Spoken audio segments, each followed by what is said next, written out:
Hello my dear friends, welcome to movie Hunter YouTube channel. So friends, আজকে আমি একটি Pakistani movie নিয়ে আলোচনা করব, যেটি হচ্ছে জওয়ানি ফির নেহি আনি 2।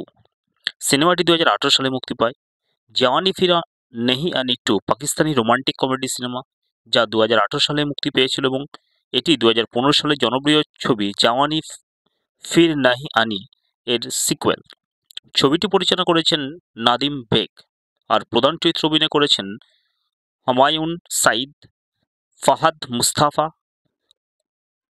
কুবরা খান, মাহফিজ হায়াত, ওয়াসাই চৌধুরী এবং আহমেদ আলী বাট। মুভির প্রধান কেন্দ্রবিন্দুতে আছে এক যুবক সরিয়ার ওরফে হুমায়ুন সাঈদ, যে তার প্রথম প্রেমে ব্যর্থ হয়ে পাকিস্তান ছেড়ে তুরস্কে চলে যায়, যেখানে সে একজন ধনী ব্যবসায়ীর মেয়ে সেলিন এর প্রেমে পড়ে এবং তার সঙ্গে বিয়ের সিদ্ধান্ত নেয়। কিন্তু তাদের বিয়ের আগেই তার পুরনো বন্ধুত্বের আগমন ঘটে, বিশেষ করে তার বন্ধু পার্সি ওরফে আহমেদ আলী বাট ও রাহাত, যারা তার জীবনে নতুন বিপত্তি ডেকে আনে। এদিকে রাহাত নিজেও প্রেমে পড়ে জয়ী মাহফিজ হায়াতের এর সঙ্গে, যিনি একজন ভারতীয় সাংবাদিক। কিন্তু দুই দেশের মধ্যকার রাজনৈতিক উত্তেজনার কারণে তাদের সম্পর্ক জটিল হয়ে ওঠে। বিয়ের প্রস্তাবের সময় সরিয়ার বুঝতে পারে যে তার পুরনো প্রেম হঠাৎই তার জীবনে ফিরে এসেছে, আর সে কি সত্যিই সেলিনকে বিয়ে করতে চায় কিনা তা নিয়ে দোটানায় পড়ে। রাহাতের সম্পর্কও বিভিন্ন মজার ও আবেগঘন ঘটনার মধ্য দিয়ে এগিয়ে যায়। সরিয়ারের বিয়ের দিনে ঘটে নানা ভুল বোঝাবুঝি ও হাস্যকর পরিস্থিতি। শেষ পর্যন্ত সে উপলব্ধি করে যে সে এখনও তার পুরনো প্রেমকে ভালোবাসে, আর সেলিনের সাথেও সে সত্য থাকতে পারে না। অন্যদিকে রাহাতের সম্পর্ক কঠিন সিদ্ধান্তের মুখে পড়ে, যেখানে প্রেম ও দায়িত্বের মধ্যে ভারসাম্য খুঁজতে হয়। গল্পটি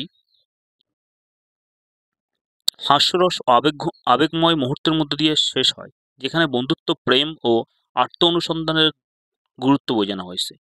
শরিয়ার ও রাহাত শেষ পর্যন্ত তাদের সত্যিকারের ভালোবাসাকে খুঁজে পায় এবং বন্ধুত্বের এক সুন্দর বার্তা রেখে যায়। মুভিটির ক্লাইম্যাক্স অত্যন্ত আবেগঘন। ক্লাইম্যাক্স নিয়ে একটু আলোচনা করা যায়। গল্পের চূড়ান্ত পর্যায়ে শরিয়ার ও সেলিন বিয়ের প্রস্তুতি প্রায় চলছে, ঠিক তখনই তার পুরনো প্রেম আসছে উর্মা হঠাৎ করেই তার সামনে হাজির হয়। শরিয়ারের মন অস্থির হয়ে ওঠে, কারণ সে বুঝতে পারে যে সে আসলে উর্মাকেই ভালোবাসে, কিন্তু সেলিনের সঙ্গে সে একটি প্রতিশ্রুতি বেঁধে ফেলেছে। অন্যদিকে রাহাত এবং জয়ীর সম্পর্ক কঠিন পরীক্ষার মধ্যে পড়ে। দুই দেশের রাজনৈতিক টানাপোড়েনের কারণে তাদের একসঙ্গে থাকা কঠিন হয়ে পড়ে। বিয়ের দিন শরিয়ারের মন একেবারে দ্বিধাগ্রস্ত হয়ে যায়। বন্ধুরা তাকে বোঝানোর চেষ্টা করে যে সত্যিকারের ভালোবাসার জন্য দেরি করা উচিত নয়। অবশেষে শরিয়ার সাহস করে বিয়ের আসরেই সেলিনকে সত্যিটা জানায়। সেলিন যদিও প্রথমে কষ্ট পায়, কিন্তু সে বুঝতে পারে যে ভালোবাসা জোর করে পাওয়া যায় না। একদিকে সেরিয়ার তার প্রকৃত ভালোবাসার কাছে ফিরে যায়, অন্যদিকে রাহাত ও জয়ীও নিজেদের সম্পর্কের জন্য লড়াই করে। শেষ দৃশ্যে বন্ধুরা একসঙ্গে এক নতুন পথ চলার সিদ্ধান্ত নেয়।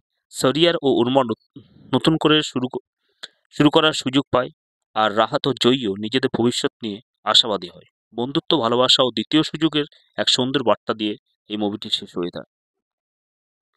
সুতরাং এই মুভিটি শুধুমাত্র একটি প্রেমের সম্পর্ক নয়, এখানে দুটি সম্পর্ক দেখানো হয়েছে। একটি হচ্ছে ভারত ও পাকিস্তানের মধ্যে দিয়ে একটি সম্পর্ক, অন্যটি হচ্ছে পাকিস্তান থেকে তুরস্কে গিয়ে শরিয়াতের যে সম্পর্ক টেকানো, সেই দৃষ্টিটাও এখানে তুলে ধরা হয়েছে। সমস্ত দিক থেকে আলোচনা করলে মুভিটির এখানে সত্যিকারের প্রেম এবং আবেগ সমস্ত কিছুকে পুঙ্খানুপুঙ্খভাবে